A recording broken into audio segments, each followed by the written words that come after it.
Hello, everyone, and welcome to another episode of the Boomer Grounds podcast. We have a special guest with us here in the bottom left, bottom right, at least on my screen, in Yukmouth. Uh, Longtime Yay. friend, Welcome, longtime Yak. streamer. Thank you. Let's talk about Developer. what's been going on and for everyone for the last little while, or for us last week, for Yuck the last little while. Let's start with Obo. Tell us what's been going on. What just happened this weekend? I can't think of anything. It was such a boring weekend.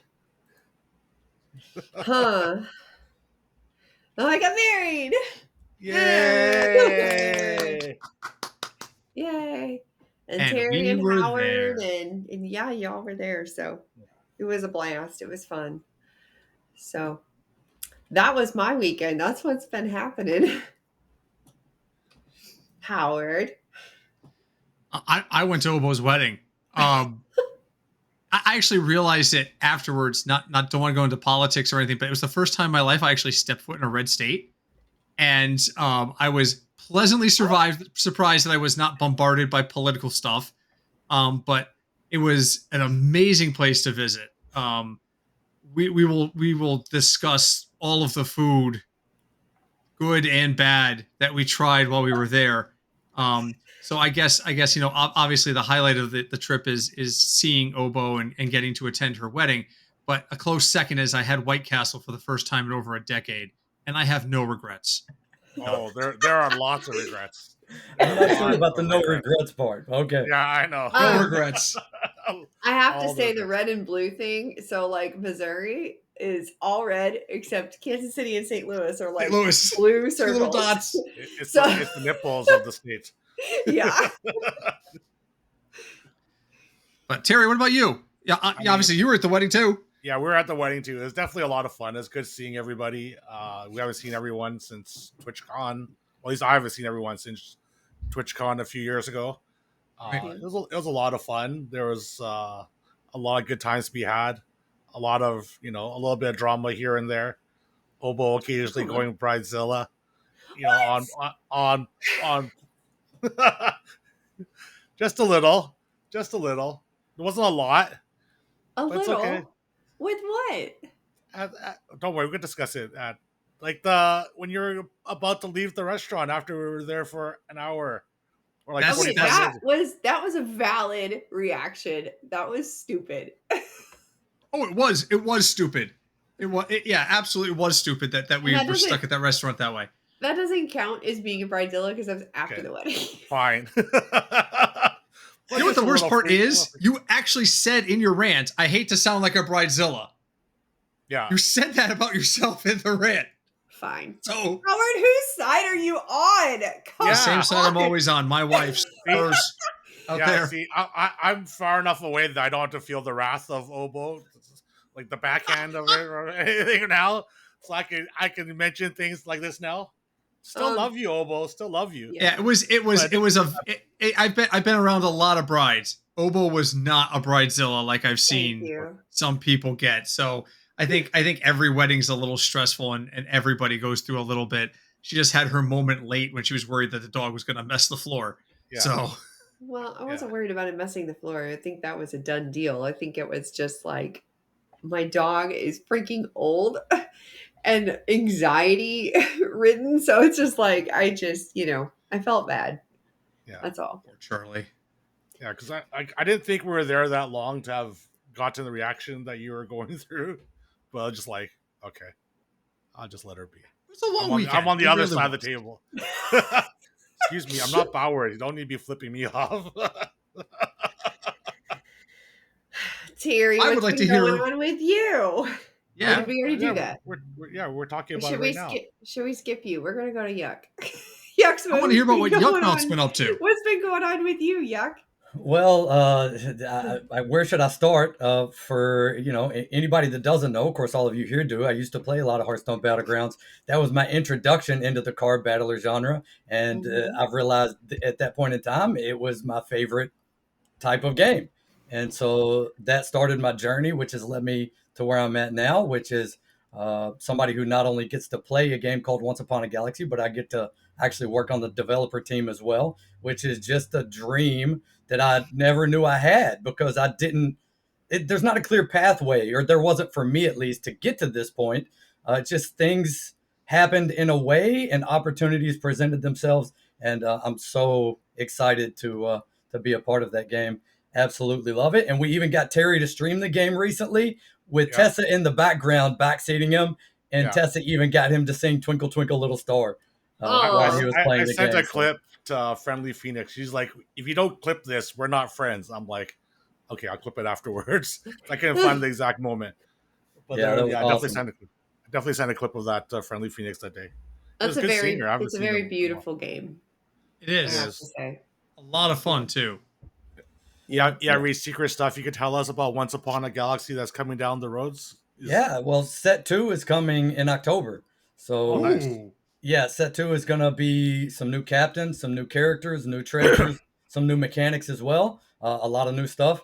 Yeah, and it's coming soon. So we've been working and testing that in the background for a while now. We feel real good about it, and we're all super, super excited about it. It's a lot of fun to play.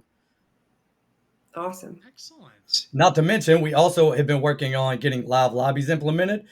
You all may know, but you can play friend lobbies now. That's what I typically do when I stream. I have people join me with a code into a friend lobby. We play against each other in real time. That's the way I like to play the game. I do love our asynchronous game mode, by the way. But I like playing live lobbies, and those are coming to where you can just queue into a live lobby without needing, a lobby code and 5 other people to play with you.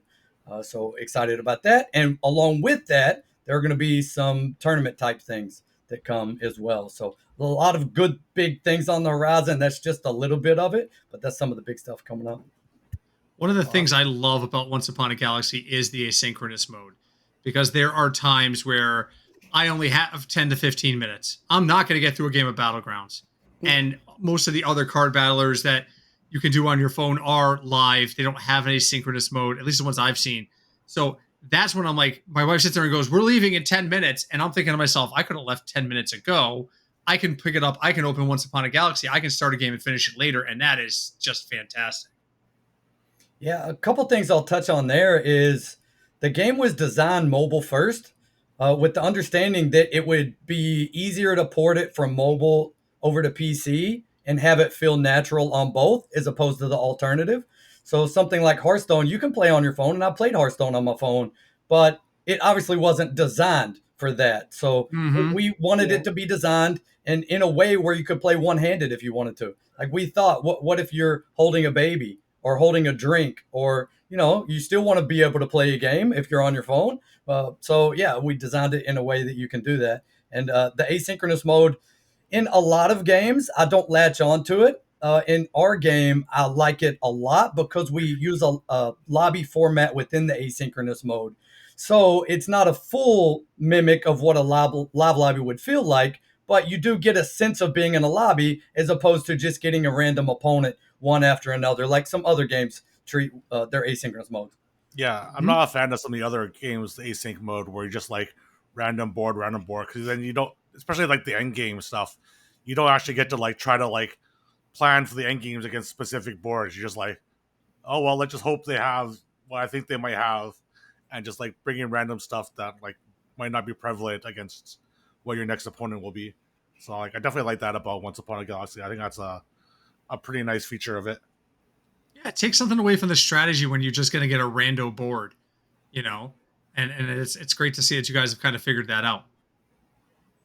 Yeah, figured out a way around it, really. Is what it is. Yeah, it's a work in progress. We have some plans for improvements around the asynchronous experience to get it even closer to feeling like a true live lobby. There are ways to do that, but we're very happy with where it's at now. And I'm surprised to sit here and say that I really enjoy the asynchronous mode for Galaxy, because typically I don't even try asynchronous games, but this one just works.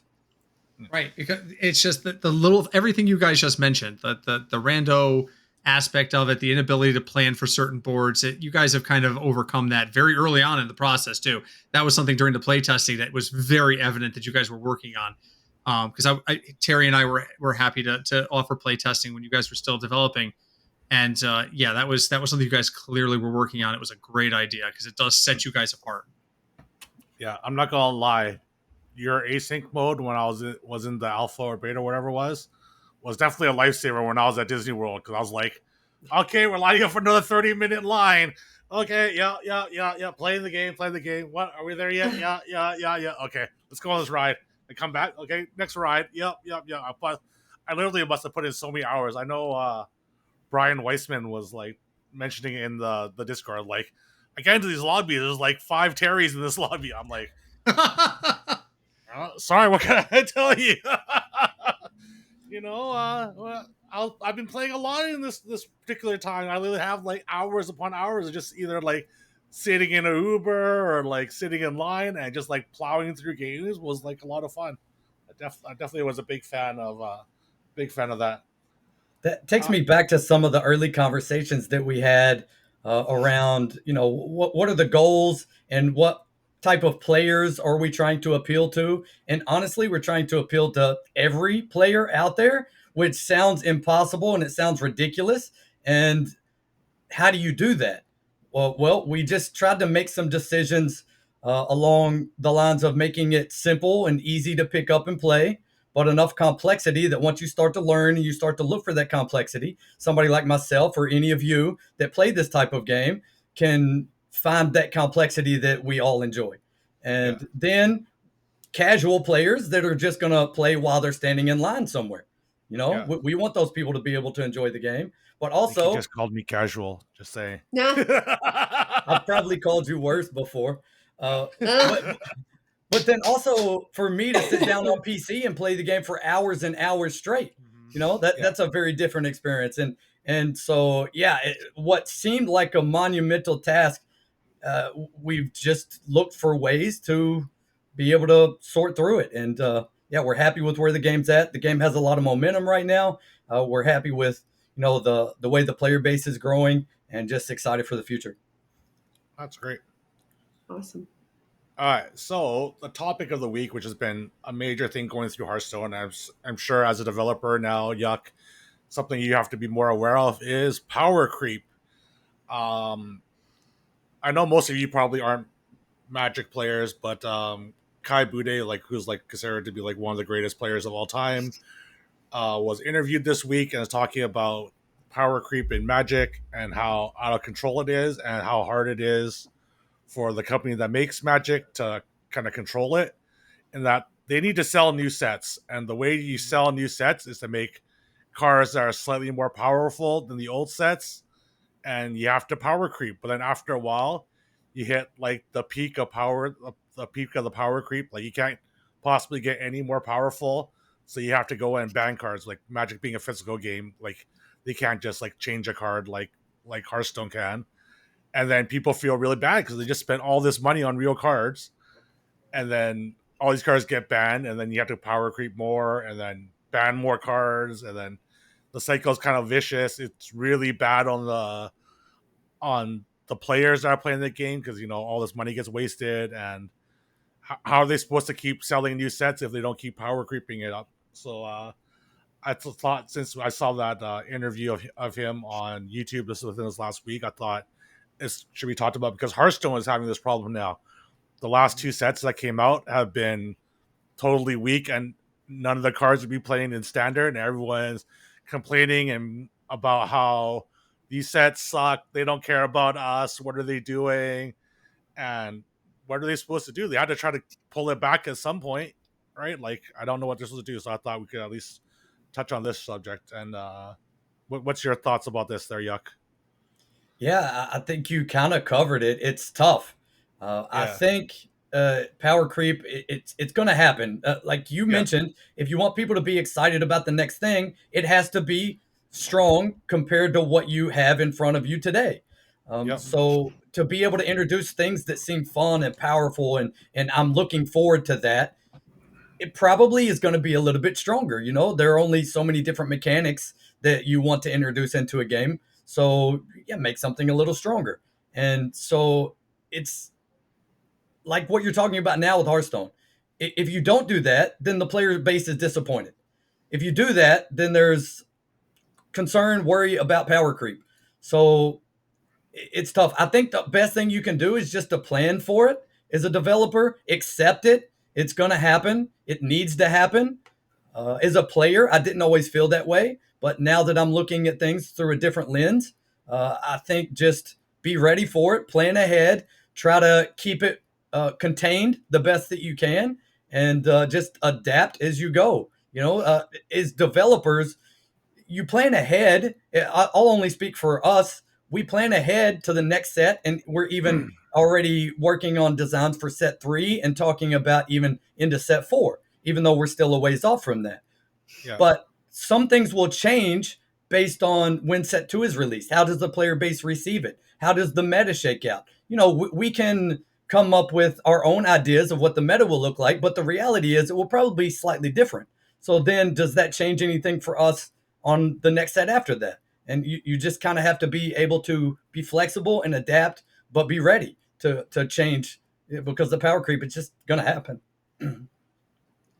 Yeah, Terry, this whole conversation, Terry brought this to me while we were riding in a car from one of the sites to another site this weekend. And I just remember saying to him, this is a great topic, because this happens in pretty much every game you can imagine where there's expansions and strategy components. And there really isn't an easy answer for it. Like you guys have said, I mean, I was still playing Warcraft when they squished levels. When they got to a level cap of 100 and realized they had reached their peak, they could no longer sustain it. All of a sudden, here comes the next expansion. By the way, we're reducing you all to level 40 and rebalancing everything so that you guys can have a game experience. You can't really do that in a strategy card game. You can do it in like an adventure style game or an RPG, but you can't really do it in a card game. And I told Terry the story of when I was playing Star Trek CCG semi-competitively. They put out the set for the Star Trek Voyager series. And one of the things they wanted to introduce was holograms being able to travel. Unfortunately, they'd already had a mechanism for it from the premiere set. And all of a sudden they decided, we're just going to reword that card. It's a physical card. I've got 15 of them over here in a box because I use them once in a while. And now you're telling me there's errata that completely, it's not one or two words. The whole thing's changed.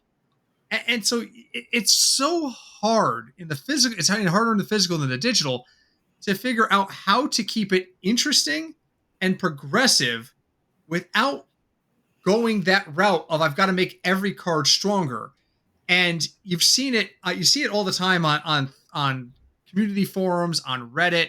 Someone will say, here was a 2-cost car in Hearthstone 10 years ago that was a 2-1 with Reborn. And now here's a 2-cost card that's 4-3 with Reborn and comes back +1/+1 every time. And you're like, what the hell? So I don't think there's an easy answer for it, like Yuk said, but it's definitely something that developers have to keep an eye on these days, I think. And it's something that's not going to go away until somebody finds a really innovative solution for it. Yeah, I think where they're having rotations, at least in Hearthstone and Magic, it could kind of help because then they could just reset back to the original one. But the problem is eventually you're gonna have to hit the peak of the power creep. You can't go any stronger for your cards or for your minions or whatever. And then how do you reset it back? The thing with Hearthstone, Hearthstone and Once Upon a Galaxy, at least it's a digital game. You can adjust the card. It doesn't, it'll say it'll do what it says it does. With physical card games, you're just screwed. You print a card it's way too powerful. Well, I don't care if it's worth $200 on the secondary market right now and everyone just bought it. It's too good. Let's ban it. And then everyone just oh my god, I just literally just lost $200. They just ripped it out of my wallet. It's a very tough thing to balance. And I know people in every game complain about metas and all that stuff. I think it's a little unfair toward development team because they have to constantly kind of push the new set, and then when they don't, they get literally shit on what's happening right now in Hearthstone. I feel bad for the developers because they have to pull it back sometime. Yeah, I'd be curious to hear a little bit more about the Battlegrounds. I'm not totally in the loop currently. But yeah, it's tough. I remember the 4-mana 7/7 in Hearthstone. Yeah. And at one point in time, that was crazy, right? Now, if you work your way back to that, which is a long way back to that at this point, then is that even fun for people? Even if you slowly work your way back there and that is balanced all of a sudden again. The people that have been playing Hearthstone since then are now used to more and more and more. And all of a sudden, these cards that create another card and discover and create, those are a lot of fun. They're amazing. But Yeah. can we go back to not having that and just a 4-mana 7/7? I'm supposed to think that's fun. It's hard to do. It's maybe not going to happen for a lot of players, at least. So yeah, what do you do as a developer? I think part of this is that people don't want power creep, but they still want the fun, not realizing that they're intertwined to some degree. Yeah. Oh, They're very absolutely. intertwined. I remember putting a 4-mana 4/5 Chillwind Yeti in my. Chillwind Yeti was the boss. Yeah, that was like the best. It was like a whirlwind pick in arena. You like Chillwind Yeti? Chillwind Yeti! Yeah, I'm winning this. I got this in my opening hand. Undeniable. So much power. Yeah, but just it's hard because like they make cards that they have to keep making cards that are just so much more powerful than you compare it to like cards in the old days. You're just like, these are not comparable. Every card provides so much value, and just like how are you supposed to keep up? Like, and if you, yeah, I agree with what Yuck said. If you pull it all the way back, Well, it's gonna be fun. we were talking about arena just now. I played some arena recently, and Yeah. I used to play arena, and it felt like at some point I would have to worry about running out of resources. If I Yeah. didn't have enough card draw, I just would run out of things to do. I found in some of the more recent arenas, I don't know the most current version of arena right now, but it was the opposite. I realized that my hand was full. I generated so many things, I couldn't even get rid of what I had. And this was not a single run, a single class. Every game that I played, I draft a new deck, and all of a sudden, again, I have more cards now than what I started with. And yeah, so it's just a far cry from what it used to be. Yeah, it is very, very different from the OG arena days where you're just like 2-mana 3/2s. You're like, yes, yes. Now you're like, my 2-mana 3/2 better have at least two abilities for it to be worthwhile. Because like there's so much value in the game. It's unbelievable. Like arena is like the only sort of standardish thing I kind of play on the occasion, and you just play it and just so much value. You're just like, especially when you don't know the cards very well, and also you just keep getting board wiped. You're just like, I thought I was winning. I had my opponent at like 6 health, and I had like 6 cards in hand. And all of a sudden, it's just like you're buried behind this like wall of value that your opponent just put up. You're just like, oh shit. Yeah, Honestly, it and then doesn't you feel. you think that like you're doing well, you fill your board up, and then they wipe your board, and then you're like, Yeah. oh, I've got all this stuff in my hand. I'm gonna put more stuff out, and then they wipe it again, and you're just like, what the? Yeah. I It, yeah. it's definitely a very different experience. Like I feel bad. Like if you pretty much like read anything in the community lately about Hearthstone, at least in the like the constructed parts and stuff, everyone's just like shitting on the developer so hard, and I feel bad for the developers, right? Like I'm probably one of the few people that have been like defending the way Hearthstone's been monetizing themselves lately, and because they had like this pet. I don't know if you heard about the pet. Yeah. That There's was a like new one today. Oh, it's a new one today. That's It's a like bunny. Seriously? oh, nice. Yeah. It was like $100-something, but literally like it does nothing. Like it doesn't affect your gameplay at all. So you know what? I'm of the belief that if they want to put out stuff that doesn't affect your gameplay and shill it for hundreds of dollars, does not bother me at all. I just care about playing the game. If people want to spend money, Hearthstone needs to make money, just shill away, right? And now like they got shit on for that. I was the only person that probably defended it, right? Because literally like if you watched any of the Reddit or Twitter or just YouTube videos, everyone just like crapping on Hearthstone. I was the only one that put out the clip like, I think it's fine. It's just cosmetic.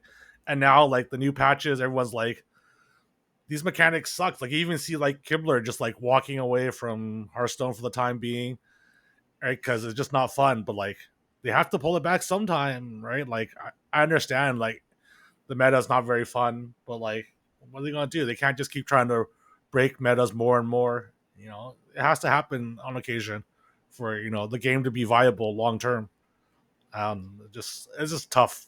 Yeah, it is tough. And for a developer, you have to just understand that you've signed up for this to some degree.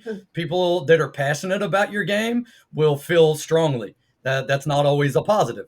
Yeah. So you look for constructive criticism or any type of feedback that you can actually do something with to help you make the game better. But otherwise, if people are just complaining for the sake of complaining, that's a different story. So, if there's validity to the complaints and criticism, hopefully they're listening and looking for ways to fix it. That doesn't mean it'll be an easy fix or even a quick fix, but hopefully they're tapped in and listening to the community, the players, because the players, should have their voice heard.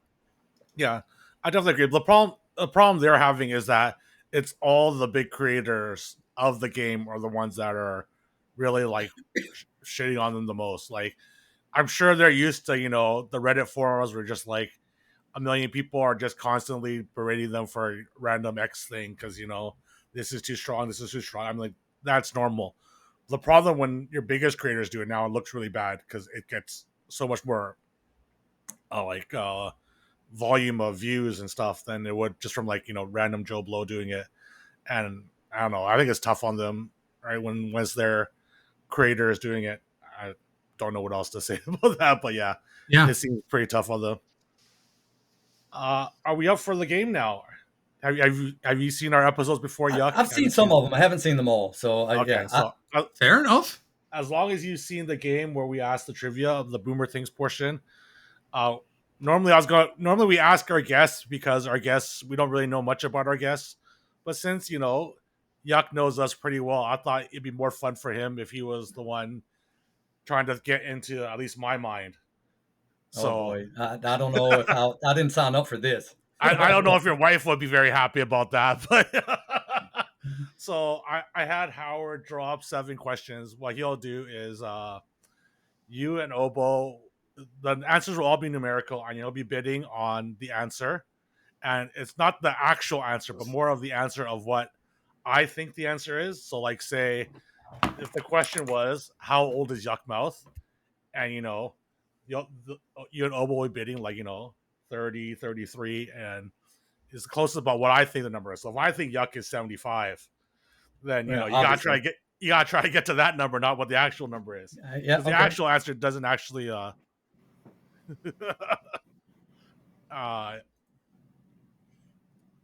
doesn't All really right. matter that much. But So Terry will be the answer keeper, and Obo and Yuck will bid against each other. You ready to get whooped, Yuck? Yes. Yeah, actually, yes, I am. I'm pretty bad at trivia and understanding Terry. That's something that I'm not sure I want to be able to do, but we'll give it a try. There are no winners in that game. Well, the good thing is luck. you don't have to know the real answer. You just got to know what you think Terry thinks Exactly. the answer is. It just it comes down to a matter of like how degree of stupid do you think Terry is? Do you think he's not stupid or if he's very, very stupid? That's pretty much what the game is. And it's pretty Right. fun because, you get to guess on how stupid you think your friends are, and you get to make fun of them after their numbers are way off, or if your number is way off. See, so we get it's like the best of both worlds. And because it's a how well do we know the answer keeper, all 7 of these questions have something to do with Terry's expertise. So all right, let's jump in. And I will briefly intro why these questions are here. This weekend, Terry insisted we try a pizza place called Emo's Pizza. Yeah, I most got it. Which uses a blend of cheese that we will describe as interesting. Oh yeah, the Provel. Provel Provel. cheese. So that led me down the pizza rabbit hole to ask the questions: how many locations does Domino's Pizza have in the United States? Oh Oh wow. man. How many locations does Domino's Pizza have in the United States as of August 30th? As of August 30th. Oh my god. Yes. Like- So this is like current. Currently, how many basically do they have? Like August 30th, last Saturday, the day I got married. Yeah. Yes. Okay. Hmm. Wow, it's probably much higher than I think it is. Like I had a number that I'm like, that number seems too low, but okay, I got a number. I got All right, he has a number. So Obo, help Yuck out. Give him the first guess. Give you your first guess. God, okay. There's 50 states. I would assume that some states have more locations than others.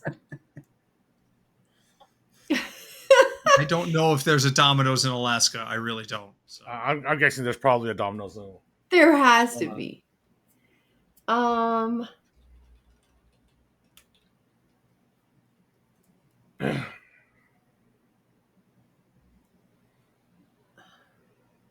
350.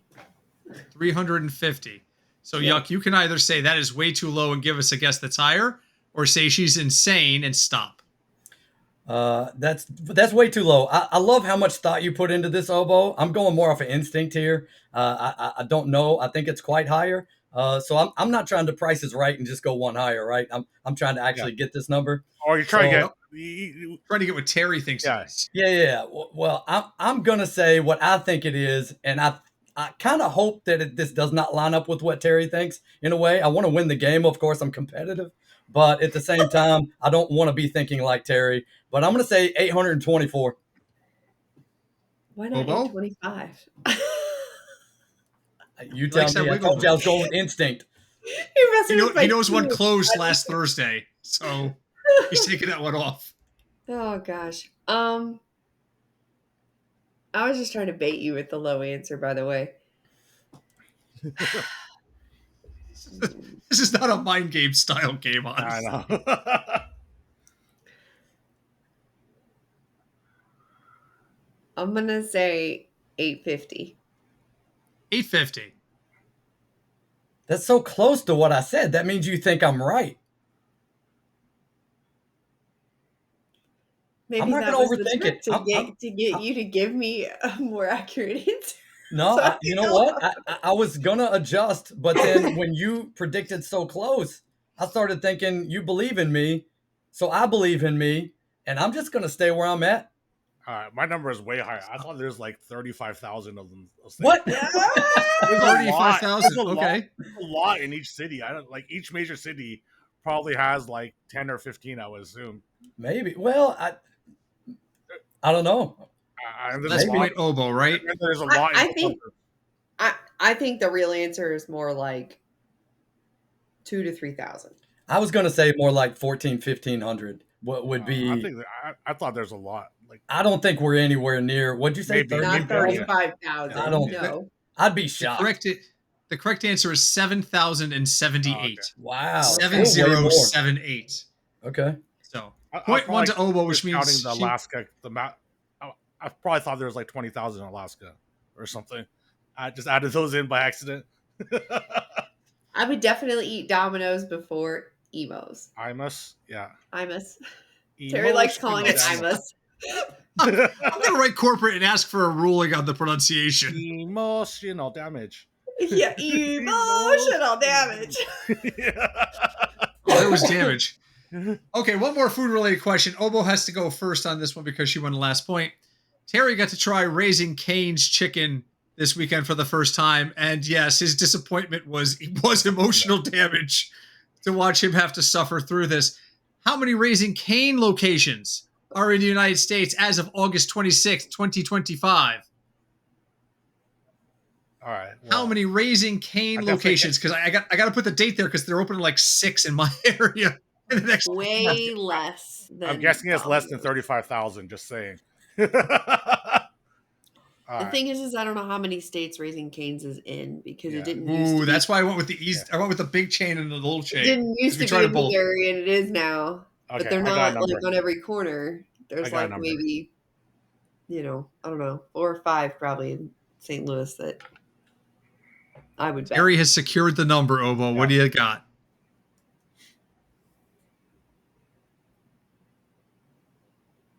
85. 85. Yuck. 85 seems really low. I agree it's going to be less than Domino's, but I can't imagine it's that much less. I feel like there's got to be 85 just in the general region where I live. Really? Not There's my that immediate many? area, but surrounding area. Like if you took a few states together. Yeah, this has to be in the hundreds easily.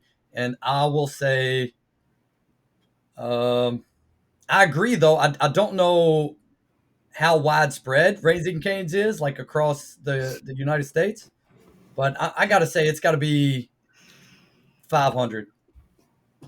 500. I think that's too high. You're going to stop? Yeah. My number was 203. So second point for Obo. I don't think there's very many on the West Coast is the thing. Yeah, maybe not. So just so you guys know, there are 23 of them in Missouri, Okay. but the total number in the United States is 879. Oh, wow. Wow. Man, I should have went with 824 on that one. There you go. There you go. Because there's like none on the West Coast. I don't think there's any in the Seattle area either. So I was just like, Yeah. I figure there's probably like 10 or 20. That's a lot. Yeah. Okay, so now let's move into Terry's professional realm and talk about poker. Texas Hold'em poker starts with each player getting 2 cards face down. Statistically speaking, how many different combinations of starting hands exist in Texas Hold'em poker? Oh gosh, I should know this. I knew this at one point in time, but I So have did no I. idea.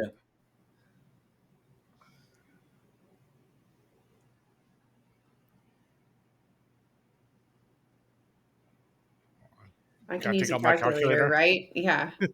Calculators are permitted. Google is not. Unless you're Bowers. Unless you're Bowers. That's how she beat me last week. And then took a victory laugh like she just ended like strife across the universe. Like She finally won a gold medal. Yeah, the freaking celebration scene at the end of Return of the Jedi was nothing compared to Bowers' victory lap after beating me at Boomer Grounds. Now, when you say combinations, are you saying like that includes the whatever they're called, the symbols? The suit.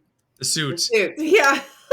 Based on the number in front of me, I That have to includes the suit. assume that the suits matter.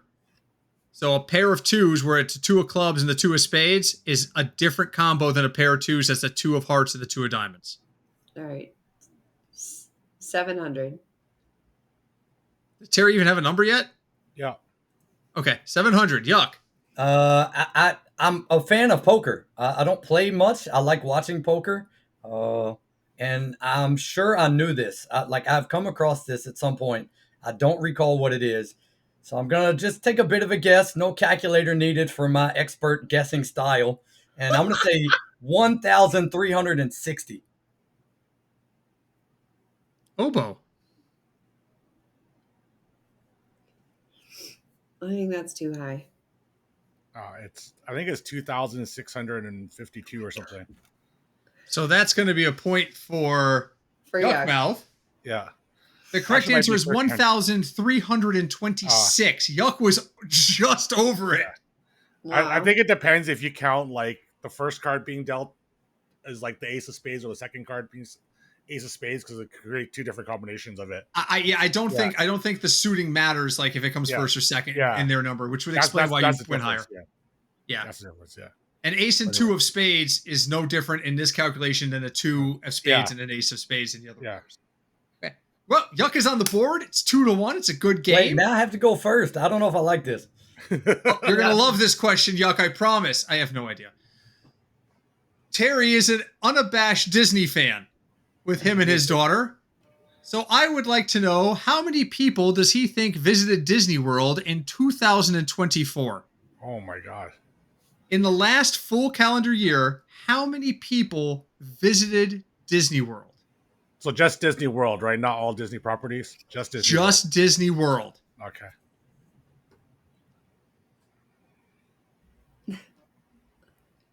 I love being the question giver in this. It's so stress-free. I spent 10 minutes with Stone DM from my he gave me 2 of these questions. He was like, "Why don't you ask a question about this?" Oh, okay. Drinking out of your Brits cup. I have no idea how hard it is to find stuff with your name on it when your name is Brit. I don't know. There's lots of Howard cups. You just go grab a lot of Howard cups, not a lot of Brit cups. All right, Terry, you got a number? Yeah. All right, Yuck. How many people went to Walt Disney World in 2024, according to Terry Zhang? I'm going to go with an even number of 1 million. 1 million. Obo.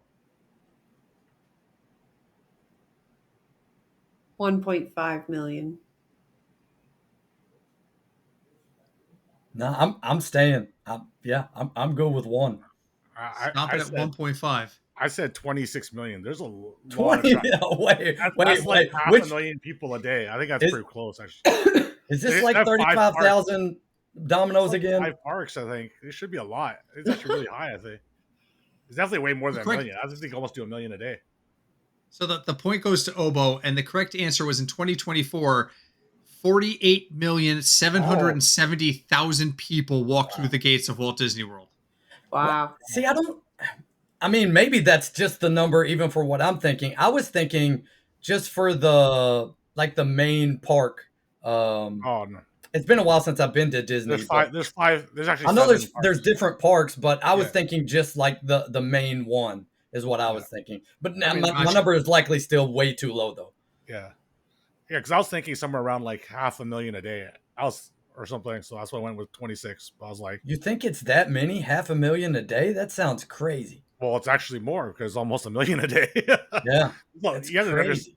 It must not have been there a while. You don't know how they really pack those people in there. Listen, I know I had to learn about the fast pass real fast. That's not a million.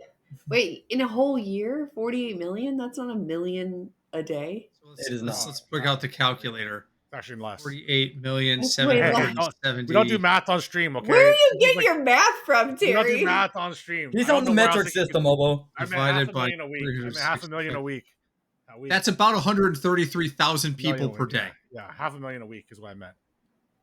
That still seems high, but yeah, that sounds reasonable. I can buy that. Doing math. All right, we're gonna stay with the Disney. Bad. There are no winners. Okay, are no winners. This one. If anybody knows this, I'll be shocked. How much money did the original Snow White movie from 1937 gross in terms of lifetime domestic gross? So not just its release, but every time it's been re-released, every time it's been screened, not sales of like home videos and stuff, but how much money did it gross in theaters in its lifetime? So repeat that for Cinderella, Snow White, you said, right? Snow White. Since 1937, how much money has Snow White?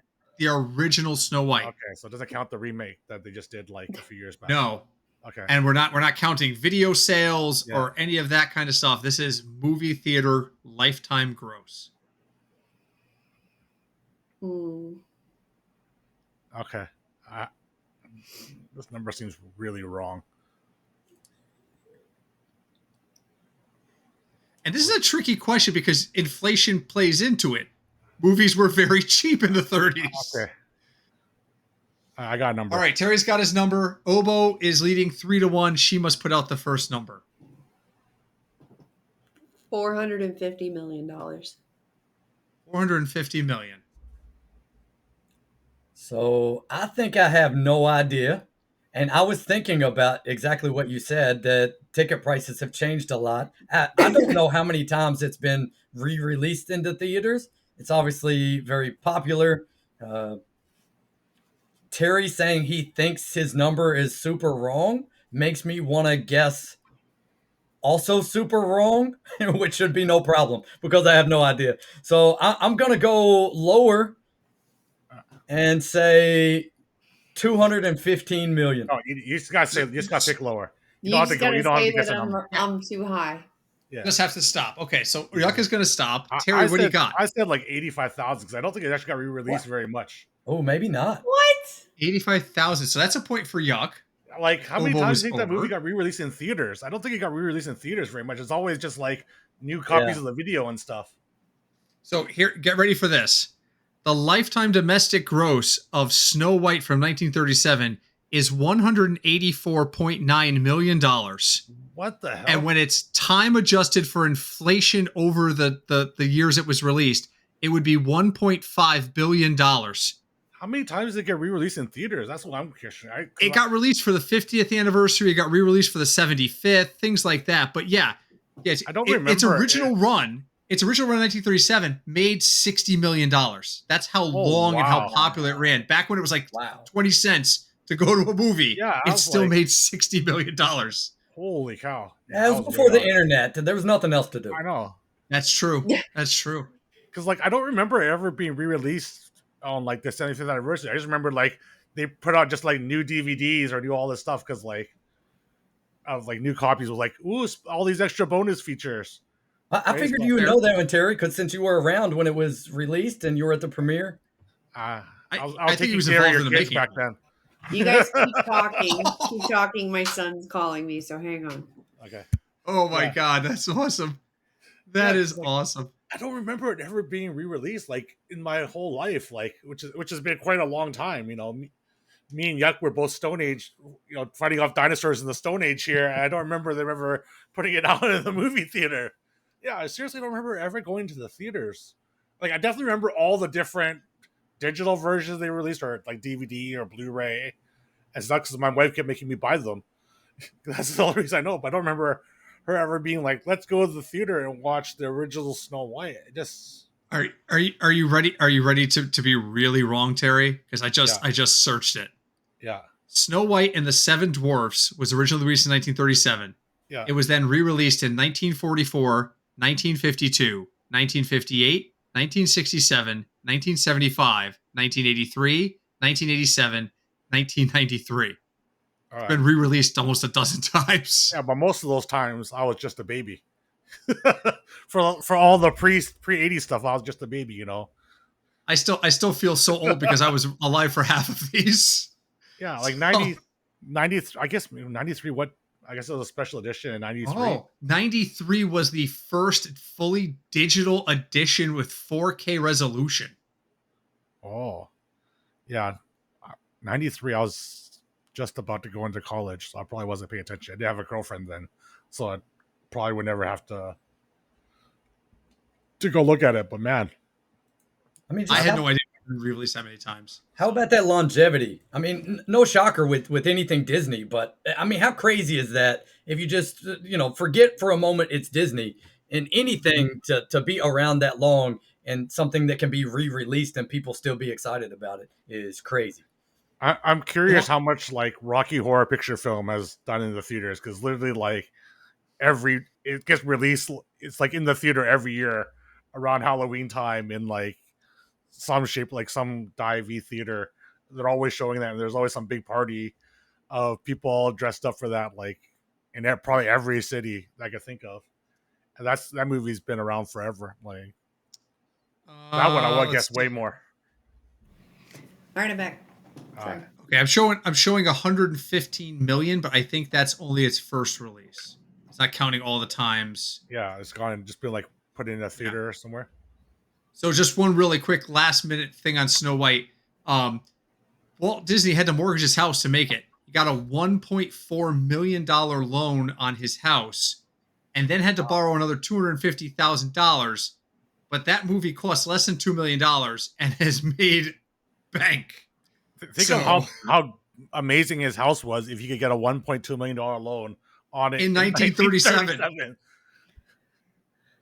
Okay, so that was a point to make where he got a house that was $1.4 million. I don't know. All right, so Yuk gets that point, and it's 3-2 Obo. And now we're going to move on to the gaming realm. One of the smash hits of 2024 on Steam was a game called Repo, where friends have to go kind of basically dumpster diving into like a horrible dungeon. How many total copies of the game Repo have been sold on Steam as of the end of May 2025? I have to go first, right? Yeah, but Terry's got to get a number in his head first. Yeah, I know. I'm just trying to prepare myself here.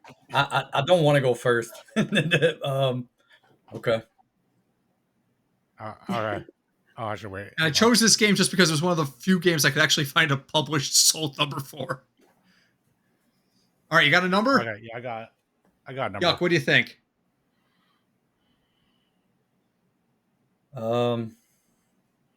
It was really popular. I mean, still is pretty popular. It's a bunch, but what does that mean? Bunch is a number. Yeah. I'm working through it here. I'm just these random numbers are popping up in my head, and one of them I'm going to latch onto, and it's going to be the one. The question is, which one of these numbers? I'm going to say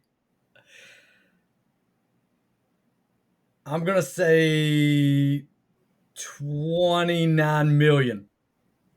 Okay. Obo?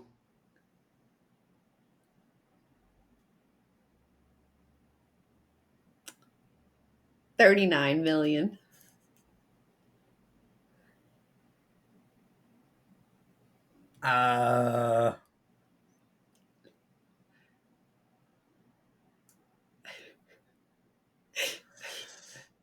You know what? I'm gonna stick with where I'm at. I think it might be more. You might be right, but okay, I'm gonna stay where I'm at.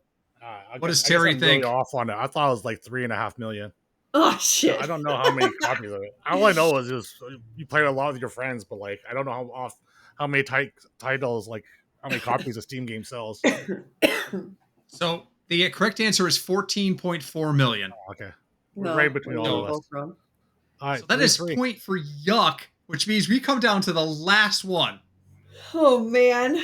Okay. Everybody knows Terry lives on the west coast of Canada. Everybody also knows that Greenpeace was founded in Vancouver on the west coast of Canada. Really? I didn't But know in that. what No idea. year was Greenpeace founded? Oh my god, this is gonna make me look real bad, especially if it's I actually founded here. I looked up famous facts about Vancouver because I was like, all right, I need something West Coast Canada. That's West Coast Canada, and it was like Greenpeace was founded there. I'm like, when that happened? Well, Can here it you is. expand on what Greenpeace is, please? Okay, that's even worse than me not knowing what year it is. Greenpeace is a organization of individuals who are sometimes overly aggressive, but in support of saving the environment. Oh, They're the folks. okay. If you ever hear about like whaling boats being circled by like smaller boats Yeah. with people like waving flags and stuff, it's usually Greenpeace. Okay. Yeah. I knew that. It just didn't really go West. in my head. Well, Yuck Yuck gets has to go first. So Are you ready, Terry? Do you have I'm it? ready. I have a number. it's a year. All right, I'm gonna go way back. I think to have something like this, it's gonna be something interesting, something that seems crazy. So we're gonna go back, maybe even before Terry was born. I'm not 100% sure on this one, but I'm gonna That's a long say time. 1868. Okay. Obo? 1876. It's okay. It's so close. I don't know. I've stuck with my number and not wavered so far. I might regret this one, but yeah, I'll stay where I'm at. I thought it was like early 1900s, so I said 1932. I don't know that. So that's going to be a point for Obo. I was surprised. Greenpeace was actually founded by two environmentalists in 1971. Oh wow, Wow. so much later. Okay. 1971 in Vancouver, they came together to form Greenpeace. Sweet. So I'm traumatized from the when Missouri became a state question that we did in the brewery when we played Boomer Thinks in the brewery over the weekend with my mom. I tried to at least angle towards the answer keeper a little bit. I thought, we're in Missouri. A Missouri question would work. Yeah. Yeah. Then you just embarrassed the answer keeper. I'm How not trying little to, they I'm know sorry. about where they live. Yeah, she was only off by about 100 years on when Oh my Missouri was God. formed. I was not. What? How many was It's like it? Sorry, 75 years. No, It was 80, like 80. 50 years. It was not 50 years. It's like Okay. 75. I said 19. I think I said 1903 or 4. Yeah, it was like 1820 or something. Yeah. Yeah. Well, what you gonna But do? thank you for playing and indulging us, Yuck. I hope you had a good time with that one. Yeah, those are tough, and I feel like even though I lost, I'm the real winner here. As I said, I don't think like Terry, and I'm calling that a victory. Wow. All I right. can see Well, that. You don't I have can to see think that. like Terry. You just gotta get into the mind of Terry. Those are two very different things, okay? The mind of Terry is a beautiful thing. Beautiful thing. Should we share some more stories about the wedding since it just went on? Because we haven't Sure. really talked much about it. I mean, Yuck, if you wish to leave us here, I know you weren't really a participant, so like you would just be sitting here going, "Ooh ah." That's all right. I'll listen in. You Tell me can what ask happened, Obo. questions. Tell You're me having I a good wasn't time. there. I don't tell you what happened. Oh, then they need to tell you too. Okay, so Thursday I went and picked up Terry from the airport. The St. Louis airport has only 2 terminals, and somehow I went to the right terminal, but I went to You it's went to like when you departures. look arrivals and departures, and it's like I know it's like arrivals for flights, I think, right? But like, I don't know. Anyway, I thought You went to I went to departures when I arrivals. was waiting for our I went to arrival. the departures, and he called me and he's like, I don't know where you are. I'm at the passenger pickup, and I'm like, I'm at this like whatever. I'm Anyways, under number 6. I'm like, my sign says passenger pickup. I don't know what this number 6 is that you're looking at.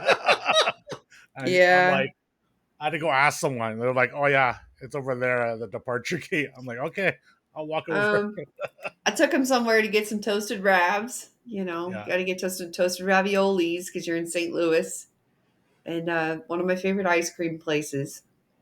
So, and then I was tired, so I made him go back to his hotel. Do you have like cicadas in Kentucky Oh there, Yuck? Oh yeah. yeah, yeah, yeah. Because we were at the ice cream place and there's like a live band probably like 100 feet from us, and the cicadas were so loud we could not hear the band. And I'm like, there's none of that here. I'm like, what the fuck is that sound? Yeah. And I'm like, well, I thought it was the locusts, but apparently it's the cicadas, whatever. But he's like, they're so freaking loud. I'm like, yeah, welcome to Missouri. Yeah, it's so And this interesting because you can have them in one area and just half a mile away there be none, and then go another half mile and there's more. I don't know enough about it, but yeah, we have them here. Yeah, they they were have so a loud. swarm. They have a swarm clock. Like every 30 years, like more of them come out than normal. This isn't even a swarm year, and Terry was overcome with I mean, their it drowned out the Isn't sounds. it? band. Well, I feel like you might need to Google this and correct me if I'm wrong, but I feel like there's a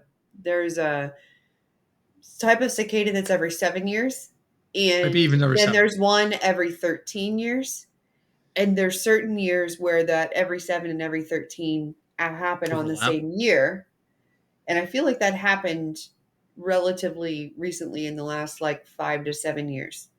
Mm-hmm. Yeah, I think And Makes it Chris. was sense. like, it was real bad because you'd be walking like down the street and then like one would just like hit you in the face, like fly out of nowhere. And it's like, and they're like this big. They're So big. like, it's alarming for sure. Yeah, I just want to acknowledge that we went from talking about your wedding to a cicada hitting you in the face. Actually, I remember it was last year. That's when I that think she's happened. right. I think last year was a swarm year. Because I remember meeting my parents in Kirkwood at Dewey's Pizza, and teenage girls screaming on the street because cicadas were like attacking them. And I had to like walk out of the restaurant and run to my car and try to get in, where a cicada would like close the door and cicadas would hit the window as you're like getting in the car. It was awful. It was like So a movie. I stand corrected. There is a brood of cicadas that swarmed this year, primarily in the Midwestern and Southeastern United States. Okay. Apparently it's regional when they swarm, so that's why I thought like this can't be a swarm year, because we had a swarm year up here in the Northeast like 2 or 3 years ago, but apparently it's regional. Well, they So weren't yeah, really so flying around. They were just like you could only hear them. You couldn't see them. So I don't know. maybe they're chilling out. They're enjoying the Anyway, band. it really freaked Terry out. it didn't freak me out. I was just surprised that it's so fucking loud. It is really loud. It was really loud. Yeah, so The next day, Crisco decided to come in midday Friday. So, and I had an appointment to get my nails done. So Terry went with me to that, and he got a manicure too. look, they're so shiny. I don't know the camera. can Yeah, pick it up. You can show see him it. your toes later. Oh no, they got to pay for that. That's a You gotta job. pay for that. You don't get free toes. Come on, feet are Pay for expensive. the feet. Yeah. She like drew flowers on my nails. Isn't that Yeah. cool? And then like the nail girl was like, I think the photo you showed me is AI, Marianne. Yeah. It was Yeah, AI 'cause I don't think generated and somehow AI she did it, still like pretty much did it really well. So, anyway, and then Max got picked up from the airport by Crisco, and we went to lunch at the French Creperie. Had crepes and mimosas and all the stuff, and pretty much everybody was there except Howard and Christy. We Got went and there got Friday night. pedicures. There was 8 of us that went and got pedicures. Terry got hot pink sparkles on his toes. They I'll look send it to you. nice. I'll send it to you, Yak. You can pass it on to your wife and He's gonna slide into your DMs with his yeah. picture of his feet. I'm sure your wife will love it. um, and then I got my kiddo from his dad, and Howard and Christy came in, and Saturday was the big day. They all came over in the morning. Crisco made us Omelets. omelets. Yeah, it was so awesome to like not have to worry about dealing with breakfast They were on my solid wedding omelets too. day. Solid. It was really good. Actually, I was only able to eat half of it that morning because he made. I feel like it was a pretty big omelet. I ate the rest of it this morning. It was still just as good. So, yeah, thank you to Crisco for doing that. He was kind of the MVP of the weekend. I feel like so. He did all the carting everybody around in his car because he drove from Wisconsin. He was the only one who didn't fly in. So, and they went and hung out after breakfast while I finished getting ready, and they met us at the place, and I got married, and then I'm gonna stop talking. I'm gonna let Howard continue the story because I feel like I'm being boring. Well, actually, it's funny because the one side story that I have other than the main events there was the fact that I promised to give a toast at your wedding, and this would be like the 4th or 5th time I've given a wedding toast, and every wedding I've been at before yours, the bride and groom come in, everything starts. You addressed your group, and then usually the toasts are done right away.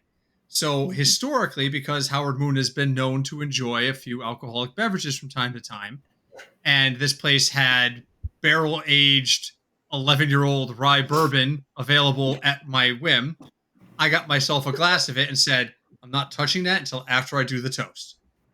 And then like a half hour passed. And then they said dinner's ready. And I looked at my wife and I said, fuck this, and started drinking the bourbon. So because it's just what I'm used to. And then I'm looking at Terry and Max, I'm like, when am I gonna do this toast? And the two of them are like, you've never been at a wedding where they do the toast later? And I'm like, no. And Max is like every wedding I've ever been to, the toast is after dinner or after the cake. And I'm like, well, goddamn, I'm going to be half in the bag by then. I hope I can pull this off. So, Okay, that's good because that made me feel like my wedding was so non-traditional. no, no. Yeah, we got married under a gazebo, which was beautiful, but it was only 40 people. Well, Well, maybe only like 36. It was great. It was great. And I got to meet all of the family, which was fantastic. I got to say yeah. hey girl hey to Obo's mom, which cracked her up. well, It was a fantastic event. Yeah. I will say this: the pizza there was very good, but it's no New Haven pizza. I'm just gonna say that right there. Neither is Intmos, That's fair. Primos. They keep saying Intmos. That's the guy who streams Intmos. Yeah. Imos. What were you going to say, Yuck? I was just going to say, in my opinion, you can't do a wedding wrong. It's your wedding. Yeah. And of Right. course it's stressful and, you're going to second guess everything. There's a lot going on, but I really don't think you can do it wrong. I still nailed the toast with a bourbon and a beer fun. in me. He So did. it was He got fine. lots of compliments. I still nailed the toast, and then after that, I had 2 more bourbons, so it was all good. Actually, I'm saying I had a total of 2.5 bourbons because on the 3rd bourbon I started to really feel it, and my wife picked up on it and went, "Are you okay?" And I'm like, "Okay, yes, but if I finish this bourbon, it's going to be bad." And so I just kind of shifted the glass in front of her, and she immediately picked it up and put it in front of Max. And Max just looked at it and went, "What is this?" And she went, "Howard's bourbon." And she went, "Okay," and started drinking the bourbon. It's interesting because I never pictured myself I don't know, getting married inside. So we did it outside on, August 30th, which is typically every year in St. Louis, 90 anywhere from 95 to 100 and something degrees on that particular day of the year. And it was probably 79, 80 degrees with a wonderful Barely breeze, 80. low humidity. It was amazing. So we got really blessed there for sure. And then I originally was going to have a reception at my house, which was obviously a terrible idea, with 30 something, almost 40 people. And my mom, my dad's in a wheelchair now, so he can't really. My house has a couple steps, and he just didn't feel comfortable. And they were like, you know what? Why don't you have it somewhere? And I'm like, okay. So went looking and found this brewery, um, which made it relatively affordable. And it was open bar, of course, with the whiskey and the beer and everything, which everybody really loved. And then, unlimited pizza. So pizza was really good. I mean, I It was loved your very, mom. very. It was a wonderful event. Your You mom was what? That great. I loved your mom. Your mom was like super cool. I mean, She loved when all we're of you guys too. we were setting up the wedding favors and stuff during the at the brewery, I was like, don't worry, your daughter is so low maintenance, and she just like rolls her eyes and starts laughing out loud. I was like, oh yeah, this I have to see if that mentioned for the pod. so we have to fess up to the extra ball on a stick decoration, because Obo did these lovely pieces for everybody with dried lavender and Mm. other like floral pieces in it. But when she came by and the bin was sitting next to me on the ground because we had just tucked it back behind me, there was one. It was like a little yellow. I don't even know what to describe They're it. Like a called little Billy yellow balls. ball. They're They're called called Billy what? balls. It Billy was a Billy balls. ball on a stick, and it had fallen out and fell into the container. And she picked it up and went, "One of these is missing this," and started looking around. And I went, "I am not going to let her go down this rabbit hole." I went, "It's that one," and pointed at the one next to Terry because she couldn't see the Billy ball from her point of view. And I took it from her and put it in there. And as she walked away, Max went, "Wait, it has one." I went, "Max, don't. Everyone will be fine without the one Billy ball, and she will spend an hour trying to find which one it is that's missing it. Let her enjoy her day." So I have the one that has two Billy balls, by the way. So Yeah, Oh, that's I took funny. 8 hours after. So I'm yuck, like, my no, we mom are and not going to I. let her do that to herself. We're gonna spare her looking for the one missing Billy ball for an hour. For my wedding, it was kind of lavender was a big part of it. I had a flower crown completely made out of dried lavender, and my mom and I went lavender picking. We got 13 bundles or something. And for the favors, everybody had all these little vases that were different colors, different shapes and sizes and designs, and They're I filled beautiful. them with dried lavender and Billy balls and bunny tails, which are those little furry, I don't know, white poofy things. But anyway, yeah. So I had 40 of those. And yeah, I found And the then we random can't Billy ball. wrap up the weekend discussion without talking about side project. Oh, yeah. So the next day, the wedding was great. It went really well. It was everything I dreamed of. Nothing went wrong. And it was great. So I had the best time. The next day, they came. Well, we went to breakfast. We left at 8 o'clock in the morning to Yeah, go to somehow breakfast. we were all awake the next morning. I don't even know I how. know. It's because we're I all don't know. old and we passed out by like 9:30. Yeah. We I'm all got like, back. Because my reception was only 5 p.m. to 8 p.m. And then I was just pretty much kicked everybody out of my house at 9. Because I was like, I'm tired, guys. But we went to breakfast. Then we went to the St. Louis Art Museum, which was fantastic. That was nice. We had a lot of fun. And then we went to Side Project Brewing. So I'll let Howard talk, or Terry or something. I don't remember much after we got to Side Project Brewing. That's mostly a lie. This place was highly rated. Crisco had been talking about it before we went, not even knowing we were planning on going there. And when we got there, 2/3 of their menu were either saison types or wild fermented, which is my wife's jam. Those are the types that she loves. And the last 5 years in the menu were IPAs, which is what I love. So I was like, okay, this is going to go really, really poorly. But we did a good job. And then Obo's like, but we have to go to Side Project Cellar next. and it's where they keep like their rarer brews and things like that. And I'm like, oh, Jesus Christ, this is all going to be like 40 month aged elderberry saisons where they threw cocoa nibs in the bottom of a rum barrel and let it sit, in somebody's basement. It's going to be one of those kinds of things. And we got there and it was those things, but it was also all the stuff they had at the main campus. So Howard just picked up where he left off, just kept going down the list. The menu at the cellar is like a book. Like it was multi-page. It was, at least 10 pages front and back. So, yeah. So, yeah, if you are a craft beer fan and you are in the St. Louis area, go to Side Project. Just do it. Just shut up and do it. It's a really awesome place. You like beer, Yak? No, I don't drink at all. Oh. Fair enough.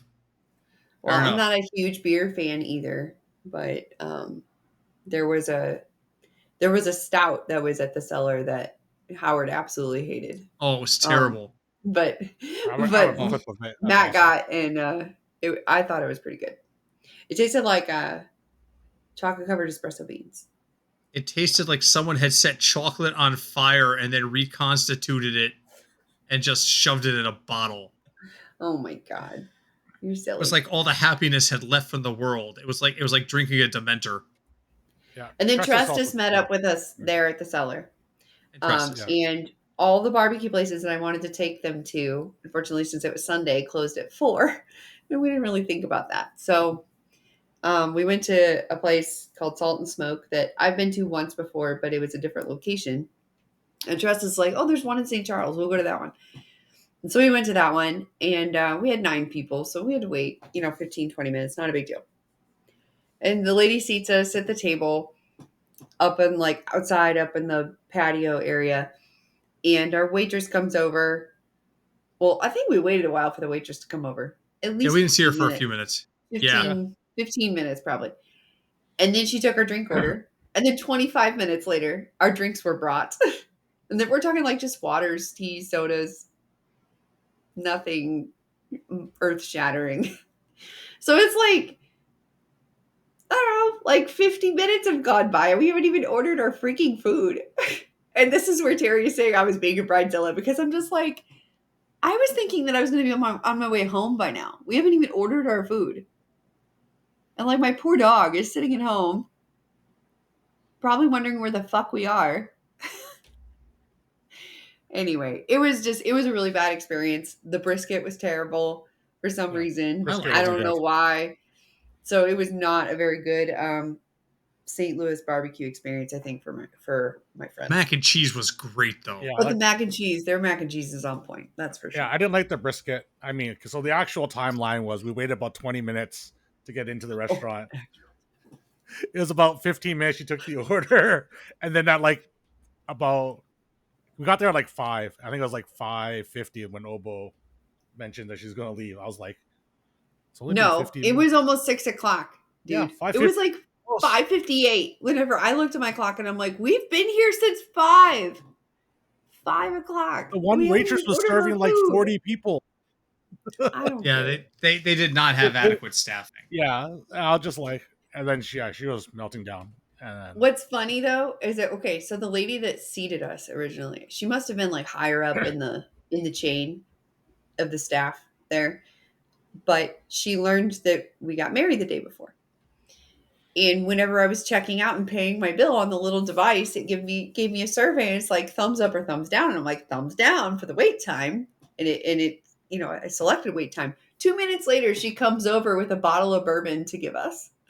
She's like, I'm so sorry for your wait time. I'm just do they watch these surveys come in real time? Probably do. The lady brought me a bottle of bourbon faster than my drink order was taken.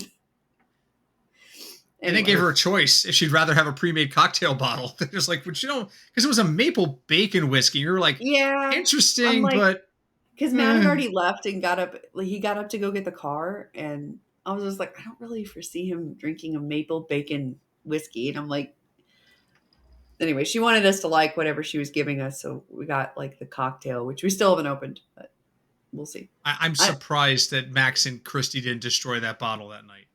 They were too tired. They had already drank a lot. They were we too were all tired. too tired. It was the an next amazing morning, weekend. the next morning they came over and I made them French toast like I did in Vegas. Howard said I topped my French toast in Vegas, so that made me feel I good. thought, yeah, I would agree. Well, I would agree with myself then. Yes. And then they all left for their flights. So it was a It was fun good packed times all weekend. around. Yeah. I think, and the part I don't think Obo knows is we were sitting around at the airport just chilling out and talking, and I said I need to get up and use the restroom, and I had to walk by an open bar at like 11:15 in the morning, and said, you know what, screw it, this weekend's already shot to hell, and just got myself a beer and walked back, and my wife just looks at me and goes, I can't with you anymore. I was like, yep, Mike, that's fair. But yes, Terry tried Raising Cane's, White Castle. Well, he had already had White Castle before, but he tried it again just to confirm that he still hates it. Well, because And he knows. you're like St. Louis White Castle is different than other White Castle. St. Louis White Castle is amazing. Note to self: St. Louis White Castle is not amazing. Okay, but here's the thing. I told you, when you order White Castle, you have to grab it from the restaurant worker, quickly pull into a parking lot, pull it out of the bag, and stuff it in your face. You can't just you can't drive 15 minutes to your house. 15 minutes? We waited 15 minutes at Raising Cane's. Yeah, exactly. So by the time I got to my house, they were like 20 minutes old. Easily. Yeah, that's why they weren't as good. And don't forget about the Fritz. We had Fritz. Fritz's, yeah. Fritz's frozen custard was really good. And I had Chick-fil-A again to determine if it was any good, and it's also not that good. Terry, honestly, did you have any meals there you liked? I liked the barbecue. I thought the brisket on the barbecue was bad, but everything else was good. Okay. Yeah. But you got like 4 meats, didn't you? Yeah. The bologna was good, which I never had fried bologna before. And then the chicken wings were good. The ribs I thought were pretty good, and just the brisket wasn't very good. Gotcha. So, yeah. Yeah, but the Although it was an amazing weekend. Not good. Yeah. No, the Imus tasted like a bad thin crust frozen pizza, and then I paid like $17 for it. I'm like, wow, I could got this. Do you have emos in Kentucky? Yeah. No, I've never even heard of it. And we occasionally visit St. Louis. I was in St. Louis just a couple of months ago, matter of fact. But no, I'm not familiar with it. Don't go. It's supposed to be St. Louis style. It's supposed to be like cracker. Next time you come to St. Louis, message Trestus and I. We can meet up. Yeah, as a matter of fact, when we were there over the summer, when was it? It was just in the last few months. Trestus wasn't in St. Louis at that time because I did message him, but it didn't work out. So yeah. From like November until yeah. I feel like it's November until May. He's in Florida. So yeah, it must. I think we had just missed him because I thought he would be there, but it didn't work out where he was. So I don't know when we'll be back, but yeah, if we can make it work, I'd love to link up with you. Yeah, Justice was telling us about Yuck Fest. Yeah, that's coming up soon. Yeah, so we're going to do that in the Dallas-Fort Worth area. So that just started last year, and it was by surprise. Somebody I met through Twitch, his name is Tim, had come here. He travels for work, and he was nearby, so he came here, and we had met previously. And then, we hit it off. No surprise, right? We got to know each other through Twitch already. So then from that point, he decided he was going to come back, and without my knowledge, brought some other people with him. One of those people being Keith OTR, who lives in Canada, and who never thought I'd get a chance to meet because he's so far away, and I wasn't realistically going to where he lived in Canada. But yeah, Tim helped coordinate it all, and there were other people there as well. And it just now has become a little bit of a thing. So it's kind of an open invitation for anybody that can make it. And there's going to be a group of us, and we're going to go spend like 4 or 5 days, just get to know each other, have some fun. We'll see how it goes. That sounds great. I haven't seen an invitation in any of my inboxes yet, sir. Yeah, me either, this is like the third year. Open invitation. Open invitation. When is it? It's just in a couple of weeks, actually. So I can't go this year. Yeah. We'll be on my honeymoon. Yeah, that's probably just a couple weeks away. All right, let's conclude this episode. Thank you so much, Yukmouth, for thank you, man, joining us today for this episode. It's been really fun hanging out and chatting with you. Yeah, I And appreciate you having me. And let me just say, it's nice keeping up with everybody from the Hearthstone community. Great group of people. It feels lucky that I've met all of the people in the Hearthstone community, and happy to stay in touch. yeah, so it's definitely good seeing you. So thanks everyone for hanging out, and we will see you next week. Have a good night, everybody. Oh, mash the Yeah, buttons. smash the like and subscribe button and all that sort of stuff. And download Once Upon a Galaxy. Yeah. Yes. Yes, do Available that. now in Steam. Yep. So there you go. Once Upon a Galaxy. Have a good night, guys. Bye. Bye, everybody.